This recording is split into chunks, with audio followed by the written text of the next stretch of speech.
Frequent youth sudden death surge. Beijing faces a small epidemic fatality. Peak the general population in mainland.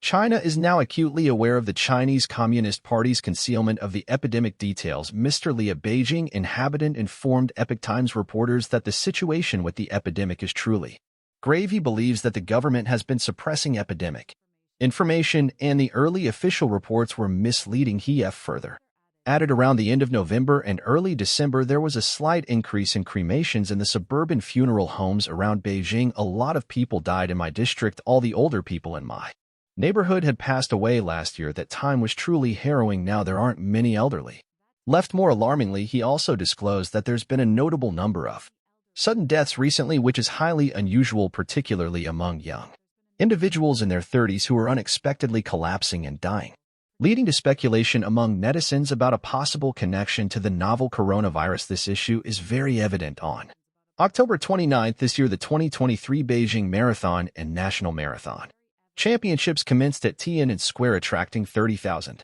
participants. Mr. Li observed that during this marathon, 2 athletes suffered sudden deaths while running. However, these incidents were not covered by the official media at the time. In the latest update on December 24th, Loy, a prominent mainland financial journalist and former Asia-Pacific chief representative for Sina Finance International, passed away at the young age of 36. Luo Qi's mother reported that she succumbed to sudden severe pneumonia and passed away despite all efforts to save her. Dr. Zhang, a practitioner of traditional Chinese medicine, noted that people's immune systems have weakened significantly after the first, second, and third waves of COVID-19, with mycoplasma pneumonia still lingering and influenza on the rise. The situation is worrisome. Wang, another Beijing resident, told Epoch Times reporters that she heard that there are 13 different viruses circulating in Beijing, with some people showing they are infected with up to 8 different viruses, which she finds alarming. Meanwhile, the Chinese government's aggressive push for nationwide domestic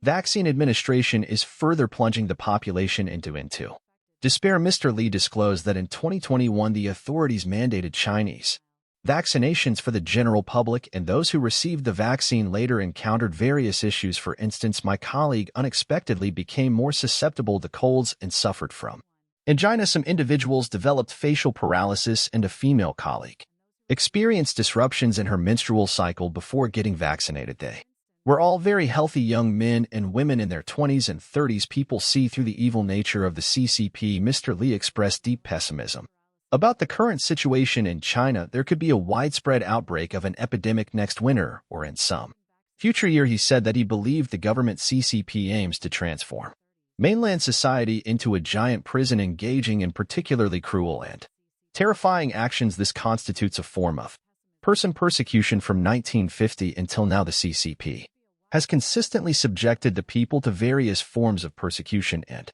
oppression. A significant number of young people on the mainland are oppressed to the point where they see no way out. Meanwhile, a Beijing resident, Wang, declared that I must stay alive. I want to live to witness the day when the CCP are completely dismantled.